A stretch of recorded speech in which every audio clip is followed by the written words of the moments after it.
Je me nomme Inza Bamba. Je suis au programme national de lutte contre le sida. Je suis chargé de programme et je suis de la Côte d'Ivoire. Il faut noter que la prévention, c'est un pan essentiel. Nous, en Côte d'Ivoire, dans notre plan stratégique, c'est l'axe 1 de notre plan stratégique. Il faut noter que dans le contexte ivoirien, nous sommes autour avec une prévalence autour de 1,68 chez les populations générales.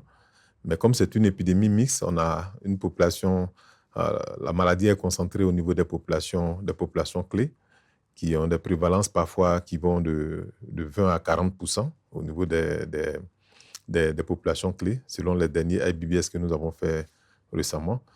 Donc, c'est une population qui interagit avec la population de façon générale. Vu qu'on a 1,68 comme prévalence en termes de prévalence du VIH, ça veut dire qu'on a 98%, je caricature un peu, on a 98% de la population qui n'est pas PV-VIH, mais qui a besoin de prévention, d'être sensibilisé, d'être informé sur les questions de prévention. Donc, c'est un élément majeur. Imagine avoir 98% de sa population à sensibiliser. C'est un axe majeur. Donc, ça, c'est le premier aspect. Le deuxième aspect, c'est que la prévention, l'incidence du VIH en Côte d'Ivoire touche beaucoup plus les populations beaucoup plus jeunes. Donc, on a autour de 1/5 de nos nouvelles infections qui concernent les populations de 15-24 ans. Donc, c'est une population jeune. Et en partant de ces deux aspects-là, de ces deux éléments-là, on peut dire que la prévention, investir dans la prévention, c'est un élément essentiel et non un luxe. Voilà. Donc, c'est ce que je voulais. Il y a eu beaucoup d'avancées, hein, comme je l'ai dit. On a fait beaucoup d'avancées ces 10-15 dernières années en termes de prévention. On a encore quelques gaps qui restent, notamment avec les populations clés, la prise en charge des populations clés, les questions de financement, c'est-à-dire que l'intégration de la prise en charge des populations clés dans les centres publics.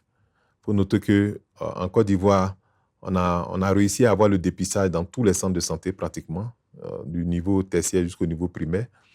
La grosse difficulté, comment intégrer la prise en charge des populations clés dans le centre de santé, et puis tout en maintenant aussi les centres spécifiques en termes de prise en charge des populations clés.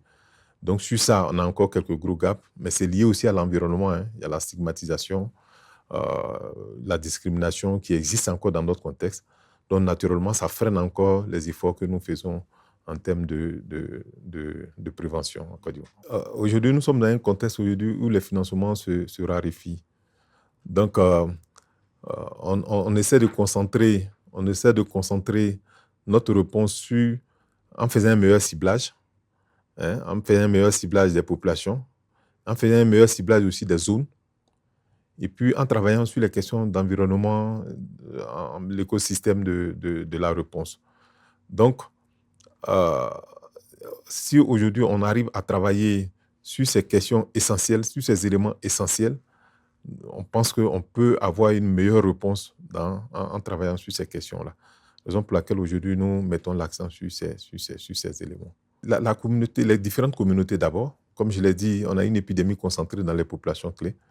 Donc, on fait un ciblage de ces populations, des zones, comme je l'ai dit, et puis l'environnement, comme je l'ai dit tout à l'heure dans la question précédente. Donc, pour maîtriser les questions aujourd'hui, l'approche aujourd'hui de la prévention, c'est sur ces aspects-là que nous essayons de mettre l'accent. Intégrer davantage la communauté. Et puis aussi, il y a l'engagement de l'État. L'engagement de l'État en contribuant davantage aussi aux questions de financement de la réponse, particulièrement pour les communautés. Oui, les principaux obstacles, comme je l'ai dit, il y a la question des financements aujourd'hui. Hein, les financements aujourd'hui qui se raréfient de plus en plus. Ensuite, il y a l'environnement. Il faut noter que nous sommes dans un contexte ouest-africain qui a ses spécificités, qui a sa sociologie en termes de pratiques religieuses, coutumières et autres. Donc, on a notre environnement qui est là, déjà sociologique qui est là. Et naturellement, tout ce qui touche à la stigmatisation, tout ce qui est question de stigmatisation demeure encore un élément important aujourd'hui qui freine un peu notre réponse. Donc, le financement, l'écosystème, et puis aujourd'hui, je veux dire, comment matcher la prise en charge clinique et communautaire. Ça, c'est un élément aussi sur lequel on essaie de travailler, mais encore, il reste encore des gaps à ce niveau-là. Voilà.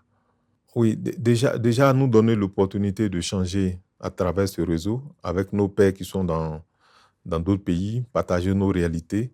Ça, c'est déjà un élément essentiel parce que nous qui sommes les acteurs clés de la réponse, c'est bon pour nous de savoir ce qui s'est fait ailleurs et de savoir si nous sommes dans la bonne marche et de partager aussi les problèmes que nous avons avec nos pairs. Donc déjà, ça, c'est un élément essentiel. Et puis, l'autre aspect aussi, en termes de formation, moi particulièrement, j'ai beaucoup appris sur les questions de cascade, l'analyse des cascades pour identifier les gaps que nous avons dans nos programmes.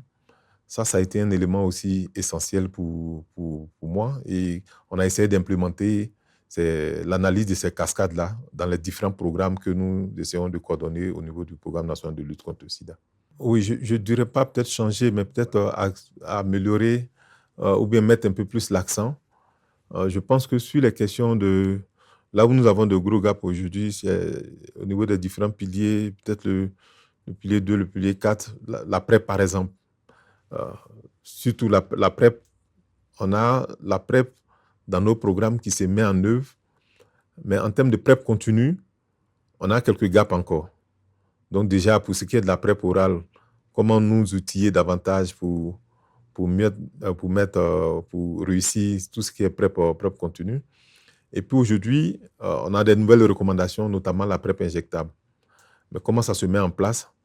Vu que la réponse chez nous, les acteurs communautaires sont beaucoup plus en avant, alors que ça reste de l'injection. Comment tout ça se met en place? Comment nous orienter sur ces questions pour pouvoir mettre aisément en place la PrEP injectable? Ça, c'est un élément essentiel pour nous. Et puis, l'autre élément aussi, peut-être que j'allais oublier, c'est les questions de IBBS, par exemple, Light. On connaît aujourd'hui le coût des IBBS. C'est des montants assez élevés, c'est des budgets assez élevés. Et dans le contexte dans lequel nous sommes, on a besoin d'une évaluation de nos programmes de façon beaucoup plus régulière. Donc, mettre l'accent, par exemple, les orientations sur les IBBS Light, par exemple, c'était des éléments essentiels pour nous, surtout pour nous qui coordonnons le programme, afin d'identifier les gaps et puis de réorienter les ressources et nos objectifs en fonction du temps.